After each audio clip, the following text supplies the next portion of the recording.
Good morning friends. कभी आपने देखा कि आपके बच्चे ने अंडा खाया और उसके बाद उसके शरीर में लाल लाल चकत्ते हो गए, उसको खुजली होने लगी।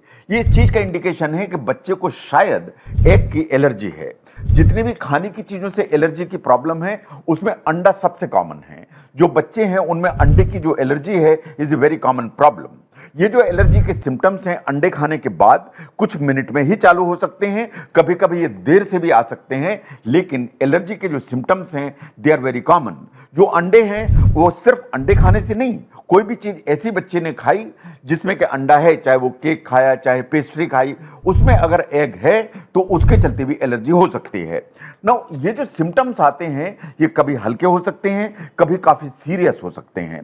और ऐसा नहीं है कि बड़े बच्चों को आती है, इवन इन्फेंट्स यानी 6 महीने 8 महीने के जो बच्चे हैं उनको एग से एलर्जी हो सकती है। लेकिन अच्छी बात यह है कि जैसे जैसे बच्चे बड़े होते हैं, by the age of 16 years या जब ये एडोलसेंट होते हैं, तो मोस्टली जो अंडे की जो एलर्जी है वो डिसअपियर हो जाती है।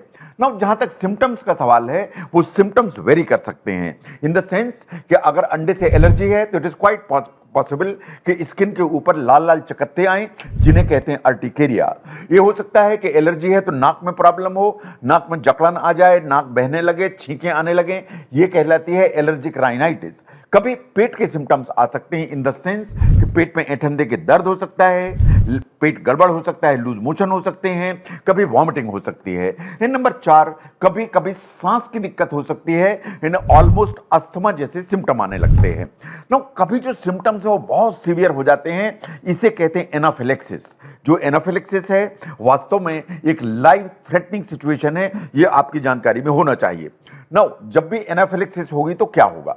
नंबर 1, जो गला है एकदम टाइट लगने लगेगा, चोकिंग का सेंसेशन आने लगेगा, यहां पे काफी स्वेलिंग आ जाएगी और उसके चलते सांस लेने में एक प्रॉब्लम खड़ी हो जाएगी। नाउ पेन, यहां पे बहुत तेज दर्द होगा और बहुत तेज मरोड़े होंगे जो बर्दाश्त के बाहर हो जाएंगे।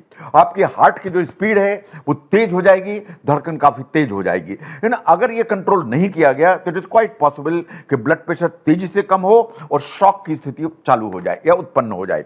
ना जो एनाफिलेक्सिस है उसको कंट्रोल करने के लिए सबसे इंपॉर्टेंट चीज है वो है एपिनेफ्रिन शॉट। ये इस तरह के जो इंजेक्शंस हैं ये मार्केट में मिलते हैं, ये ऑटो इंजेक्टर्स में अवेलेबल होते हैं कि आपके पास में होना चाहिए। ऐसी कोई प्रॉब्लम हुई तो आप तुरंत ही उस इंजेक्शन को ऐसा लगाएं, इन ये जो जितना भी एनाफिलेक्सिस का रिएक्शन है विद इन मिनट्स काफी कंट्रोल में आ जाएगा।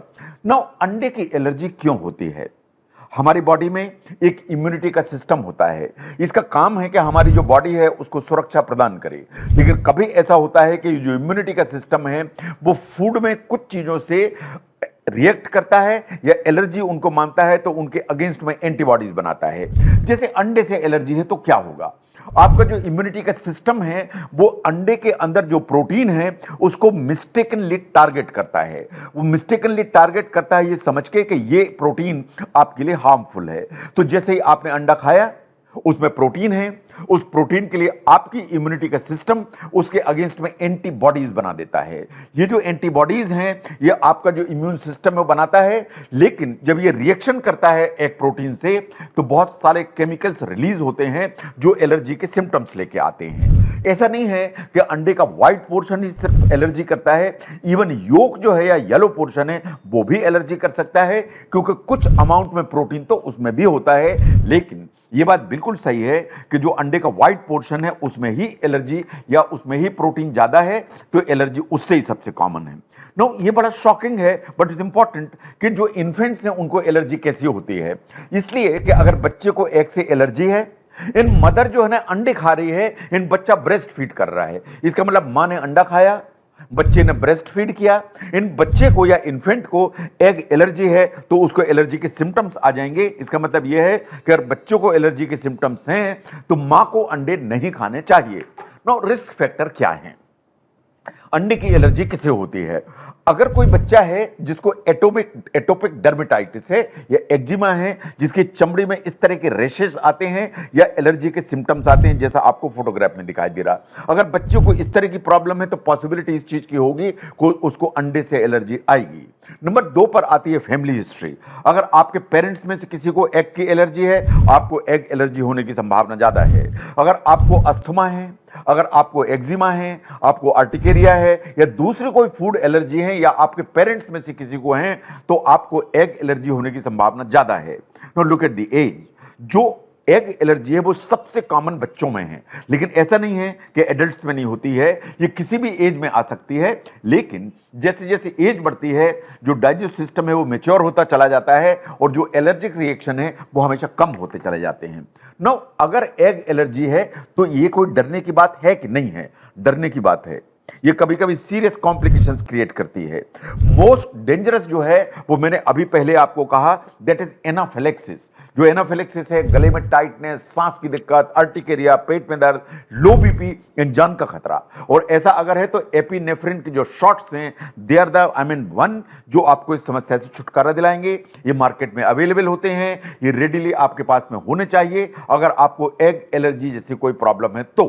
नाउ कुछ क्रॉस रिएक्शंस होते हैं इन द सेंस कि अगर आपको एग की एलर्जी है तो पॉसिबिलिटी इस चीज की ज्यादा है कि आपको दूध के जो प्रोटीन या मिल्क प्रोटीन, सोयाबीन प्रोटीन या पीनट या मूंगफली प्रोटीन, इनसे एलर्जी होने की संभावना ज्यादा है।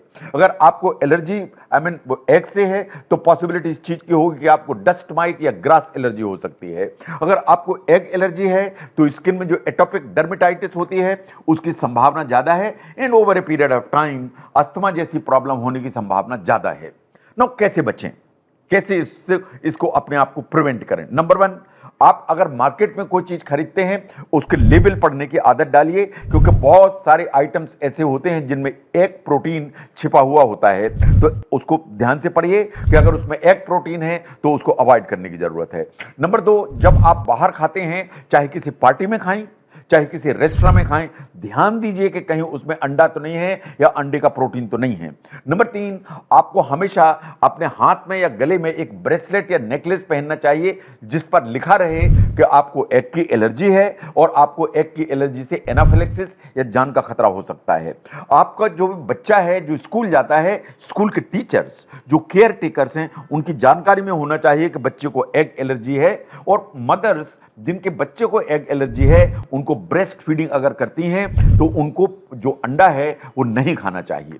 ना कुछ वैक्सीन्स होते हैं जो बच्चों को लगते हैं, उन वैक्सीन्स में भी एग प्रोटीन होता है। ये आपको अपने डॉक्टर से जरूर डिस्कस करने की जरूरत है, चाहे वो मीजल्स का वैक्सीन हो, चाहे वो मम्प्स का वैक्सीन हो, चाहे वो रुबेला का वैक्सीन हो या एमएमआर जो वैक्सीन हैं, इनमें सब में कुछ ना कुछ मात्रा में एग प्रोटीन होता है। इसके बारे में आपको अपने डॉक्टर से जरूर बात करने की जरूरत है, क्योंकि बच्चे को ही ये वैक्सीन लगते हैं और उनमें चूंकि एग होगा तो उसे एलर्जी का रिएक्शन होने की संभावना ज्यादा है। तो अगर हम ध्यान से देखें कि अगर खाने की चीजों में सबसे ज्यादा एलर्जी किसी से होती है वो है अंडे से, that is known as egg allergy. जो एग एलर्जी है वो सिर्फ बच्चों में नहीं है, वो एडल्ट्स में है, इवन इन्फेंट्स में है जो ब्रेस्ट फीड कर रहे हैं।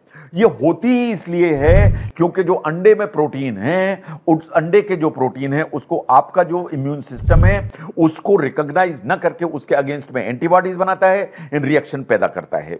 ये कभी कभी काफी सीरियस हो सकता है, ये एनाफिलेक्सिस कर सकता है, इन लाइफ का एक रिस्क खड़ा कर सकता है।